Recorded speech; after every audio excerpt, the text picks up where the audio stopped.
আশিক বিশ্বাস নামে একজন গাড়ি ভাড়া নেবেন। তো ঠিক আছে, দম্পতি গাড়ি ভাড়া দিয়েছেন, কদিন পর আর খোঁজ পাওয়া যাচ্ছে না।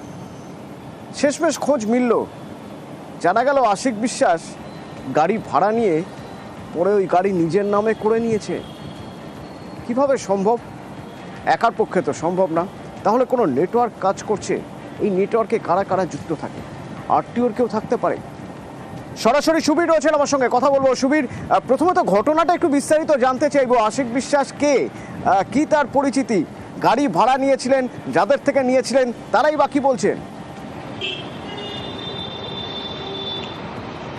দেখো, সোদপুর নাটাগড় এলাকাতে এই যে সহেলি বোস, তার থেকে এই যে গাড়ি ভাড়া নিত এই আশিক বিশ্বাস, এবং বহুবার এইভাবে গাড়ি ভাড়া নিয়েছিল। এবং তারপরে গত 1 মাস আগে যখন গাড়ি ভাড়া নেওয়ার পরে প্রায় 5 দিন কেটে যাওয়ার পরেও কিন্তু সেই গাড়ি যখন তার বাড়িতে দিতে না আসে আশিক, তখনই কিন্তু সন্দেহ হয় গাড়ির মালিকের। এবং তখনই কিন্তু তারা যে জিপিএস লোকেশন ট্র্যাক করে, সেই জিপিএস লোকেশন ট্র্যাক করে দেখতে পায় যে তাদের গাড়ি রয়েছে দক্ষিণ 24 পরগনার শাসন থানায়। তখন তারা শাসন থানায় যায়, গিয়ে পুলিশের সঙ্গে যোগাযোগ করে। পুলিশের থেকে তারা জানতে পারে যে এই যে আশিক বিশ্বাস, তাদের যে গাড়ি, সেটা কিন্তু তারা নদিয়ার কৃষ্ণনগরে যে আরটিও, সেই আরটিওতে নিয়ে গিয়ে সেখানকার যারা ভেতরকার যারা আধিকারিক রয়েছেন আরটিও দপ্তরের, তাদেরকে কিন্তু টাকা পয়সা খাইয়ে সেই জায়গা থেকে এই সহেলি বোসের গাড়ি আশিক বিশ্বাস তার নিজের নামে করে নিয়েছে। এবং আশিক বিশ্বাস তার নিজের নামে করার পর সেই গাড়ি কিন্তু বিভিন্ন জায়গায় সে ভাড়া খাটাতো, এমনটাই অভিযোগ।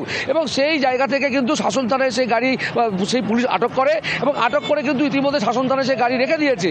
এই যে আশিক বিশ্বাসের সঙ্গে আন্তঃরাজ্য যে গাড়ি পাচার চক্রের যে একটা যোগাযোগ রয়েছে, সেটা কিন্তু একটা পরিষ্কার। এবং সেই জায়গা থেকে শাসন থানায় ইতিমধ্যেই অভিযোগ দায়ের করা হয়েছে, এবং সেই অভিযোগের কপি ইতিমধ্যে ঘোলা থানায় এসে পৌঁছেছে। কারণ ঘোলা থানার অন্তর্গত এই সহেলি বোস গাড়ির মালিকের বাড়ি, এবং ইতিমধ্যেই এই যে আন্তঃরাজ্য গাড়ি পাচার চক্রের যে পান্ডা আশিক বিশ্বাস, তার খোঁজে বিভিন্ন জায়গায় তল্লাশি চালাচ্ছে শাসন থানা এবং ঘোলা থানার পুলিশ। এই যে গাড়ির আসল মালিক যিনি, তিনি কি অভিযোগ করছেন? আমরা ওনাকে 17 জুলাই গাড়িটা দিই। গাড়িটা দেওয়ার পরে 27 জুলাই ওনার গাড়িটা রিটার্ন করার পর, এবার যখন আমরা চাই গাড়িটা, সে আরও কয়েকটা দিন সময় চায়। কিন্তু আমাদের ডাউট হয়, আমরা জিপিএস ট্র্যাক করে দেখি গাড়িটা কলকাতার কোথাও আশেপাশে রয়েছে। তো আমরা সেখানে ট্র্যাক করে গিয়ে দেখি যে গাড়িটা একটা স্পিনির ওয়ার্কশপে রয়েছে। স্পিনির ওয়ার্কশপে পরে আমরা জানতে পারি যে গাড়িটা ওখানে ওরা বিক্রি করে দিয়েছে।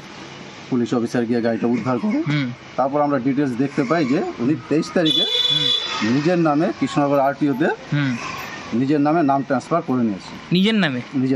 কি করে হলো আপনার নামের গাড়ি আরটিওতে? এটা তো আমাদেরও মানে একটা প্রশ্ন। এটা কি আরটিওর গাফিলতি? অবশ্যই আরটিওর গাফিলতি।